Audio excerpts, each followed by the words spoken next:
Students कैसे हैं आप लोग। आज हम लोग डीप डिस्कशन के क्वेश्चन में एक इम्पॉर्टेंट क्वेश्चन डिस्कस करेंगे। उस क्वेश्चन के साथ आप लोगों के बहुत सारे कॉन्सेप्ट भी क्या हो जाएंगे, क्लियर हो जाएंगे। तो देखो, अगर एक ट्रेन है जो कि मान लो ये क्या है, कोई एक ट्रेन है जो कि इस डायरेक्शन में जा रही है, मान लो 60 किलोमीटर पर आवर की स्पीड से, और एक दूसरी ट्रेन जो कि मान लो ये ट्रेन इधर आ रही है 90 किलोमीटर पर आवर की स्पीड से। इन दोनों ट्रेनों के बीच में जो डिस्टेंस है मान लो 300 किलोमीटर है। और अब इसमें क्वेश्चन में डिस्कस करना है कि एक पक्षी मान लो उड़ रहा है, इससे पक्षी लग रहा है ना, ये उड़ रहा है 120 किलोमीटर पर आवर की स्पीड से। अब देखो क्वेश्चन क्या है, इस ट्रेन से उड़ करके इस ट्रेन पे जाएगा, तो ये ट्रेन भी कंटिन्यू चल रही है, इधर आ रही है। इस पक्षी को यहाँ से इस ट्रेन पे जाने में कितना समय लगेगा, ये निकालना है। दूसरा, फिर इस ट्रेन से जब ये एक बार इधर पहुँच गया, उसके बाद दूसरी बार इधर आने में कितना समय लगेगा। फिर क्या बोल रहा है कि ट्रेन के टक्कर होने में ये पक्षी कितनी बार इधर से उधर जाएगा, उधर से इधर आ जाएगा, उधर से उधर, यानी कितना डिस्टेंस ट्रेवल करेगा या उस डिस्टेंस में कितना टाइम लेगा। सोचो, ये पक्षी जब यहाँ से यहाँ जाएगा तो ये ट्रेन कुछ आगे बढ़ जाएगी। ये ट्रेन मान लो इसने इतना डिस्टेंस कवर किया, उसके बाद ये और कम डिस्टेंस चलेगा, उसके बाद ट्रेन और पास तो और कम, और पास तो और कम, और पास तो और कम, धीरे धीरे ये क्या है, अनंत बार क्या करेगा, ये पक्षी इधर से उधर क्या करेगा, टर्न करेगा। लेकिन एक कुछ टाइम पीरियड हो जाएगा ना, क्योंकि ये टक्कर होगी, उसके पहले पहले ही पक्षी कितनी बार इस ट्रेन पे जा रहा है, कितनी बार इस पे आ रहा है, कितनी बार इस पे जा रहा है, कितनी बार इस पे आ रहा है। देखो, एक बार हम लोग निकाल लेते हैं कि इन ट्रेनों के टकराने में कितना समय लगने वाला है। सोचो, ये जो डिस्टेंस है वो 300 किलोमीटर है, और इसकी वेलोसिटी है 30 किलोमीटर पर आवर, इसकी है 90 किलोमीटर पर आवर। अगर हम लोग रिलेटिव वेलोसिटी की बात करें, यानी सापेक्षिक गति की बात करें, तो ये दोनों ट्रेनें पास आ रही हैं, और ये दोनों ट्रेनें पास आ रही हैं, तो एक दूसरे के सापेक्ष इन लोगों की गति कितनी है, वेलोसिटी कितनी है, रिलेटिव वेलोसिटी कितनी है, 60 प्लस 90, या फिर 90 प्लस 60, कितनी हो गई, 150 किलोमीटर पर आवर। और इन दोनों के बीच में डिस्टेंस कितना है, डिस्टेंस डी बराबर है 300 किलोमीटर। ठीक है, यहां से तुम लोग सीधा सीधा क्या निकाल सकते हो, टाइम निकाल सकते हो, डिस्टेंस अपॉन टाइम से। चाल बराबर क्या होता है, चाल बराबर होता है दूरी बटे समय। यहां पे दूरी कितनी है 300 और चाल कितनी है 150, तो समय कितना निकल आएगा, समय बराबर यानी टाइम बराबर डिस्टेंस अपॉन वेलोसिटी, और डिस्टेंस कितना है, डिस्टेंस है 300 और बटे वेलोसिटी कितनी है, रिलेटिव वेलोसिटी 150/2, यानी दोनों ट्रेनों के टक्कर होने में जो समय लगेगा वो 2 घंटे का समय लगेगा। कितने का लगेगा, 2 घंटे का। 2 घंटे में ये दोनों ट्रेनें आपस में क्या हो जाएंगी, टकरा जाएंगी। क्लियर है बात। अब देखो, अब ये पक्षी कितना टोटल डिस्टेंस चलेगा, यानी कितनी दूरी तय करेगा, इसको देखो निकालो।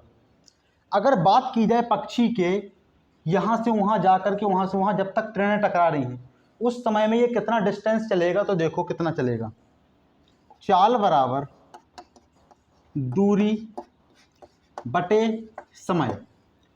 पक्षी भी अप डाउन कब तक करेगा, जब तक ट्रेनें टकराएंगी नहीं। जब ट्रेनें टकरा जाएंगी तब तो पक्षी उड़ेगा नहीं, यानी जो पक्षी है वो कितने टाइम तक उड़ेगा, इधर से उधर, उधर से उधर, सिर्फ 2 घंटे। तो चाल बराबर दूरी बटे समय से, दूरी बराबर अगर तुम देखो, दूरी बराबर चाल गुणे समय।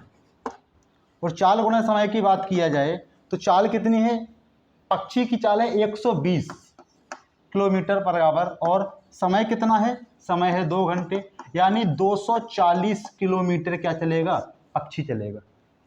पक्षी कितना चलेगा, 240 किलोमीटर। क्यों, 2 घंटे का समय ही लगेगा, इधर से उधर चल रहा है बार बार। 2 घंटे में वो 240 किलोमीटर चलेगा, कौन, पक्षी। अब इंपॉर्टेंट बात है सवाल की कि इस पक्षी को यहाँ से यहाँ जाने में कितना समय लगेगा। देखो जो डिस्टेंस है वो 300 किलोमीटर है, और ये पक्षी जब इस ट्रेन से उड़ गया तो फिर इस ट्रेन के वेलोसिटी से कोई मतलब नहीं है। क्यों? क्योंकि इस ट्रेन से ज़्यादा ही पक्षी की वेलोसिटी, इसकी 60 किलोमीटर पर आवर है और इस पक्षी की 120 किलोमीटर पर आवर है। अगर ट्रेन की स्पीड ज़्यादा रहेगी पक्षी से तो पक्षी तो बाद में पहुंचेगा, ट्रेन तो पहले ही कॉलिजन कर जाएगी, यानी पहले ही टकरा जाएगी।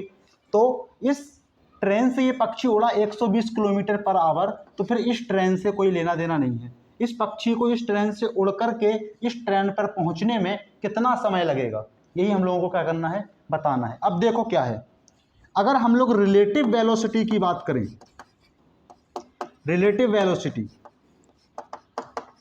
तो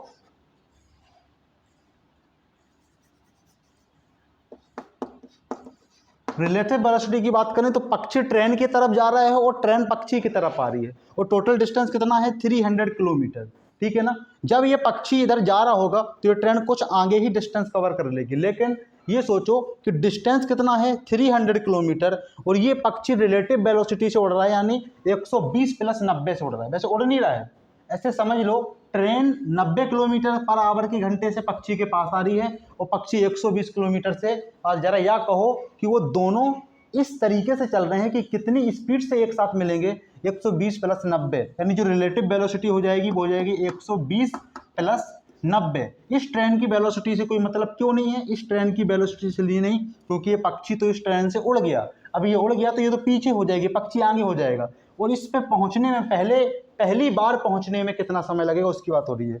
रिलेटिव वेलोसिटी 120 + 90 हो जाएगी, कितना, 210, और चाल बराबर दूरी बटे समय लगाओगे, चाल बराबर दूरी बटे समय, तो समय की बात करोगे टी बराबर क्या हो जाएगा, टी बराबर हो जाएगा distance upon time, D upon velocity, और डिस्टेंस कितना है 300 किलोमीटर, और वेलोसिटी कितनी है 210, और 0 से 0 कैंसिल, 10 जा 7 जा 10/7, इसको काट करके आ जाओगे आवर, यानी 10/7 घंटे लगेंगे इस पक्षी को उड़ करके इस ट्रेन पे पहुंचने में।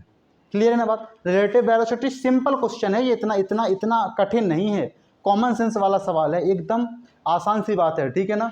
अब अगर बात करोगे, देखो सोचना, ये भी चीज़ आसान है कि ये पक्षी जब यहाँ पे पहुँच गया तो फिर इस ट्रेन से दोबारा इस ट्रेन तक आने में उसे कितना समय लगेगा। देखो सोचना, ये पक्षी जब यहाँ से यहाँ तक पहुँचा तो इसे 10/7 घंटे लगे, पॉइंट में तुम निकाल लेना।